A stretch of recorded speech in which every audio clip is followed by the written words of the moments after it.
Hello everybody, welcome to Dakman Productions and welcome to Conahee Rail. And this is going to be part of my 8,000 subscriber video series. I'll probably make maybe another one or two more after this. I'm not sure how I'm going to do this yet. But I wanted to thank everybody for the 8,000 subscribers that are on my channel. And it just blows me away that I have that many. I'm just lost for words, and it's been. I'm not going to say it's been easy. It's been a lot of hard work, you know. Dakman Productions has been on YouTube since 2010, so going on 11 years now, and I'm pretty happy. I thank you for those who like what I do, like my videos, and my channel. I've always said my channel is a little bit different than most. I actually go to the training shows, I go to club events, and I try and bring these events to people who can't attend these shows. Either they're too far away, or they're handicapped, or something, you know, they just can't get to the show for some reason or another. I bring the show to them in their living room, on their TV, on their phone, computer, however I can do this to promote the model train hobby, promote the train shows, and promote the hobby shops, the model train clubs, and getting all this so that everybody can see this globally. And I think I've been pretty successful at bringing these events to the viewers who would otherwise never get a chance to see these model train events. So if you like train shows, if you like seeing what train clubs are doing and stuff, please subscribe and like my channel, and make sure you hit the bell notification. That makes sure that you get the whenever a video is uploaded. And I am pretty active on the my YouTube community as well. So on the on my YouTube channel, there's a community tab, and I'm pretty active in there. It's set up just about like Facebook, only you can. Seems like you'd only post one picture instead of multiple pictures, but pretty much it's set up like Facebook, where you can hit like, dislike, make a comment, whatever have you. So if you're used to Facebook, the YouTube community tab is really not that much different, other than you can only post one photo to your post for some reason. So maybe YouTube will improve that. But for this 8,000K or 8,000 subscriber video, I want to go down the history of how all this started. You know, when Dakman was a kid.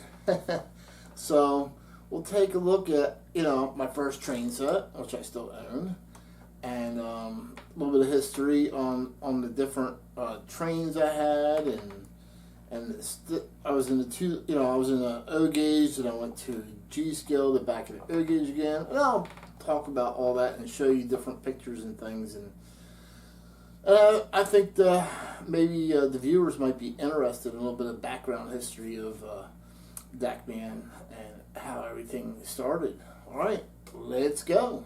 Let's turn back time. So here's my very first train set that I got in 1976. I had asked for a train set multiple years before this, and my parents were very poor. My dad worked 2 jobs, and my mom worked a part-time job, you know, keeping us fed, paying for the house. They were not very rich people. But they worked hard to, you know, to keep us happy, and we appreciated everything that they did for us, and, you know, so we knew that, you know, we got very few things for Christmas, but we appreciated what we got, and we took care of it. We didn't break our toys and rough house with them, because we knew that was going to be, you know, what we had. for a very long time. So, in 1976, I believe my dad copied the movie Christmas Story, where Ralphie asked for a Daisy BB gun and they hide it behind the Christmas tree and he thinks he didn't get anything. Basically, for me in 1976, that's exactly what happened. So, I opened up all my presents. I got socks, shirts, pants for school. Because that's the things that you got for Christmas. We didn't get a lot of toys, We got clothes that we needed to go to school and play with. And that was Christmas for us. So you asked, did you get everything for Christmas that you wanted? And I said, yeah. Inside I was a little disappointed, but I don't want to disappoint them telling them no, because, I just couldn't do that to them. I knew they worked hard. And then suddenly my dad says, I think you missed something behind the tree in the closet. So I opened up the door, and as I did, I pulled out this long box that was all in wrapping paper. And I literally shredded it to find that I finally got a Lionel 027 set for Christmas, this Rock Island line. And you can see its age and stuff. It's all original. But I absolutely loved this set. And along with it was on top of it, this is also wrapped, was this Lionel 027 1976 catalog, which shows that set in there. And the funny part is, for those who are not old enough to remember, but this set was actually featured on an ad on TV, believe it or not. So, I remember seeing this set, and I really wanted it. Only because it was on TV. But originally the set came with a Rock Island 040, the gondola, the flatbed, and the Rock Island bobber caboose. And so back then my parents didn't believe in model trains as a hobby. This was pretty much they treated it as a Christmas decoration, basically. So their rule was, for Christmas decorations, we sat down as a family Thanksgiving Day, and which was the Thursday, and we ate dinner together. And then we all had off Friday. I remember having off school. My dad had off work. My mom had off work. So the next day, Friday, otherwise known as Black Friday, we would start decorating the house for Christmas. And then I was able to get my train from the attic and put it out and put it up. That was the first thing I grabbed. And then, unfortunately, December 31st was the end of Christmas to them. And and it started a new year all over again, so I had to repacked everything all up and put everything away. So as time went on, every year I got one train car. Because like I said, my parents didn't make that much money. So, I got I added that 027 Erie Lackawanna one year. Next year I got that Mobile Gas. And then I got this being a hopper car. And that's all I got. And then, another year they would give me some track, but no cars. So that's how it went for me. Here is a photo of me my grandmother took at the time that I added the Erie Lackawanna boxcar. So this would have been 1977. My dad gave me his Lionel 50 gang car to play with on the tracks at the time. And so she visited and she wanted to take a picture of me playing with my trains.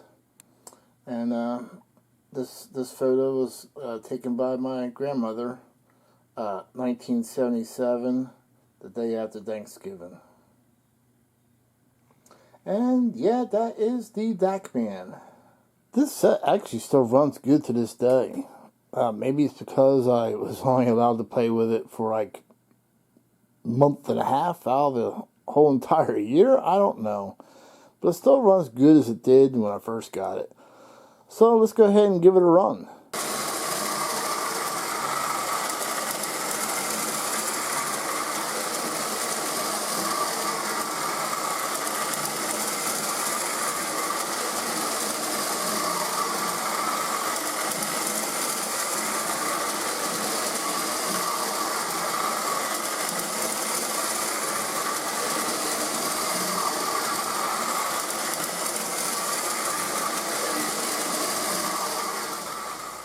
Oh, yes.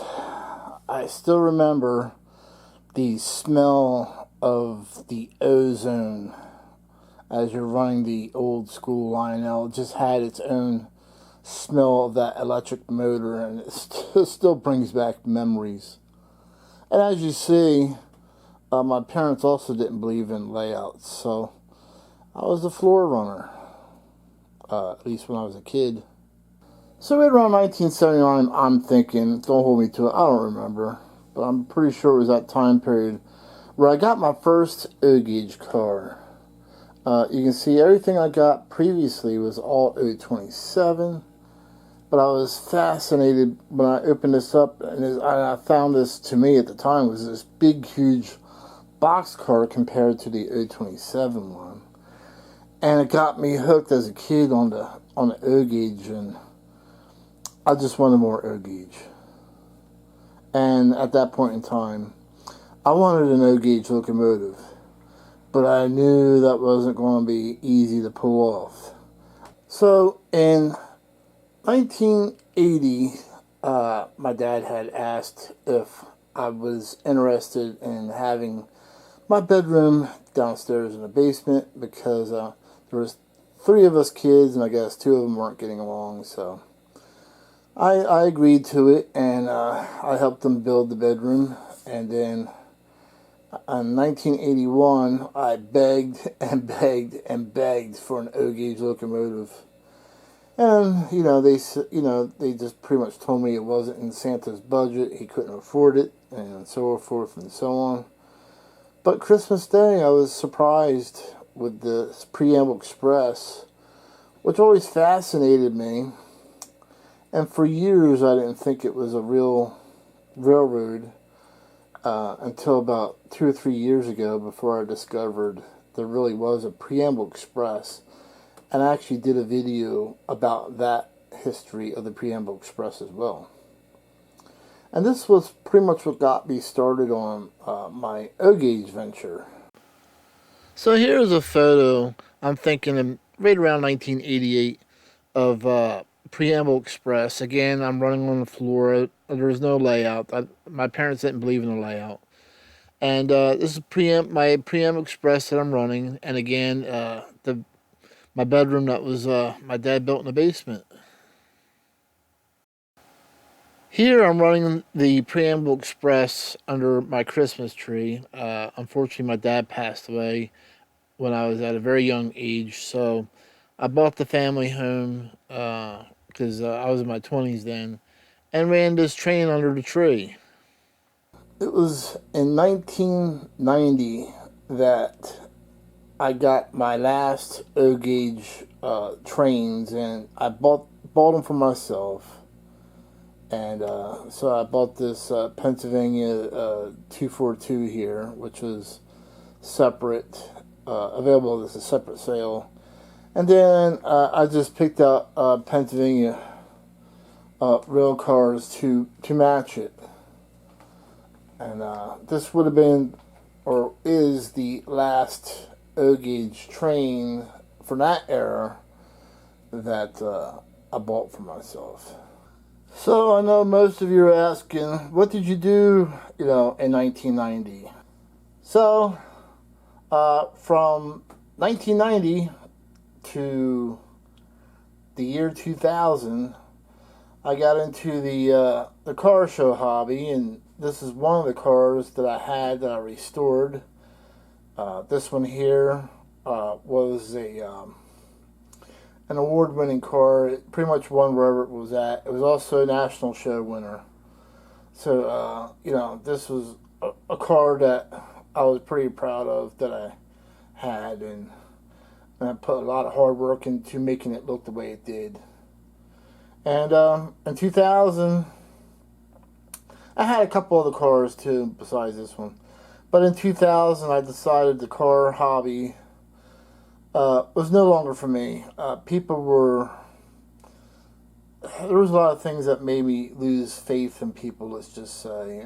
People were too competitive in the way they pretend to be your friend, and you find out later on that they're really not. And once you start winning trophies, and then you become a show judge, and then everything just changes. And I just got fed up with it and decided to get out of the car show hobby. So I've had viewers hear me talk about my car show years and ask to see my trophies. I don't know, I didn't think it was important at that time. But for those who are interested, here are just a few trophies that I've won over the years. These ones here are from, I believe, from 93 to 95. So they stay on display here. Here's a couple of my bigger trophies that I won with my car. This one here has a little special story to it. That trophy there is actually for a truck, a big rig that I restored, and I actually won first place with it. Alright, just one more section of trophies. I mean, I have a lot more, but I'm not going to bore everybody with showing just trophies during this video. But these are a lot of my first place, best of show, yada yada yada trophies. And here I am, Dakman, as a kid. I think I was 23 at that time. I was at the Englishtown Raceway Park that year. And I said I was 23, so that would put me about the early 90s. So in 2000, I gave up the car show hobby. Sitting in front of the TV, the show QVC came on, which is a show that sells products on TV, and you see something you like, you call that phone number, and you gave them your credit card, and they would send it to your house after you gave them that product number. And that's basically the way we did things back then, instead of, ordering stuff on the internet, believe it or not. So when I was watching QVC, it was the model train series at the time I was watching it. And this train set you see here pops up. It's the Bachmann Silverton Flyer featuring a Denver Rear Grand locomotive. So I went ahead and bought it, and that's what got me started off in the G scale, believe it or not. And a little later, Bachmann lost the license to do Rear Grand, so they had to drop the name. So I decided on a G scale indoor layout, starting off with a basement that was unfinished, as you've seen in that picture, and then started finishing off the basement and creating a G scale layout at the same time. Starting off in 2000, as I mentioned before. And you can see the different photos here of the different G-scale trains that I've owned. And I enjoyed running the G-scale inside because I could run them any time of the year I wanted to, being inside. But later on, G-scale wore off on me. G-scale manufacturers going out of business. G-scale was losing, pretty much a lot of market. So I decided to give up G-scale in 2015 and go back into O-gauge where I had more choices. In 2015, I decided to get back into O-gauge again. I wasn't quite sure at that point in time what I was doing or where I was heading or what I wanted to do. I just had memories of fun running O-gauge and O27 trains at that time. And one of the sets I wanted so bad was this Conrail Limited set made in 1987. This was a very expensive set. It was like, if I remember right, it was like $425 back at that point in time. And that was very expensive for 1987. So unfortunately at that point in time I had to walk away. But I had that memory of seeing that set in a store and I really wanted it. So in 2015, when I finally decided to go ahead and get back into O gauge again, this was the very first set that I bought since 1990. So my first video that I made of my O gauge layout was with this 1987 Conrail Limited set, which is now on display. You can see it down there at the bottom shelf. And that video is underneath of the Conrail Rail playlist, if you're interested in seeing it. When all I started out with was basically a 8x4 L-shaped layout. This is Conrail Rail today, as of 2021, September, Labor Day. Conrail Rail went under many transformations during its time period, because like I said, when I first started it was only 8x4L. Wasn't sure what I was doing, where I wanted to head. Am I going to be O27, O gauge? What am I doing here?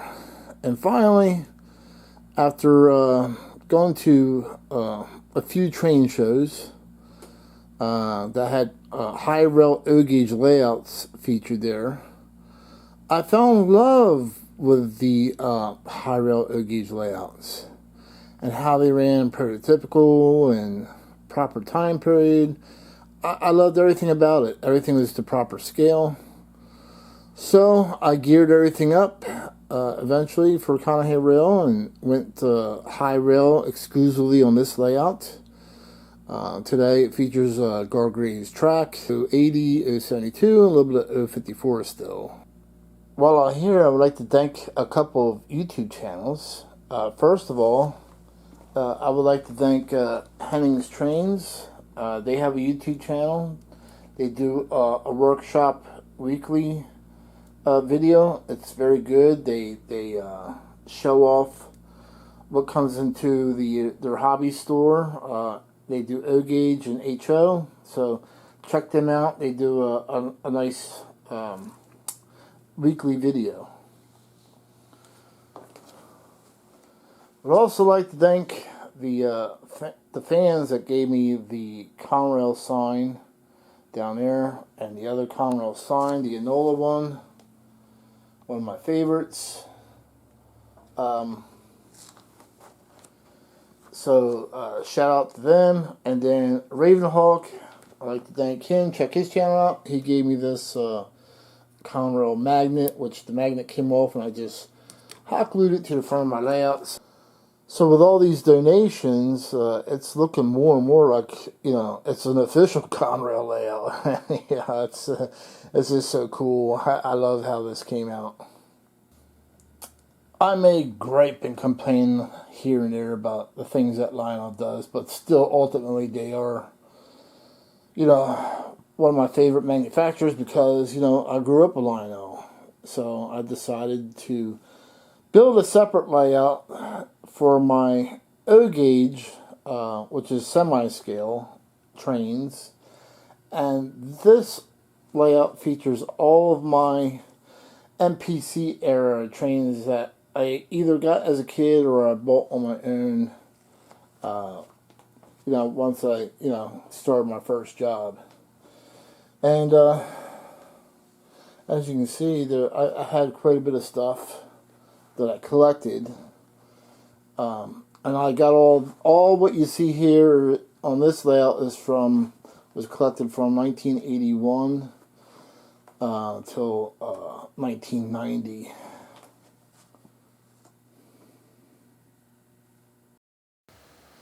So I hope you enjoyed this 8,000 subscriber celebration video. I just want to explain how I got in the model trains and how I got back out, got back in, a little bit of history. Hoping that you guys might find it interesting. And So I'm probably going to do a second series, the history behind Dakman Productions and how Dakman Productions on YouTube came to be. So that'll probably be my next either podcast or probably video blog or vlog. But thanks again, and we'll see you guys next video round.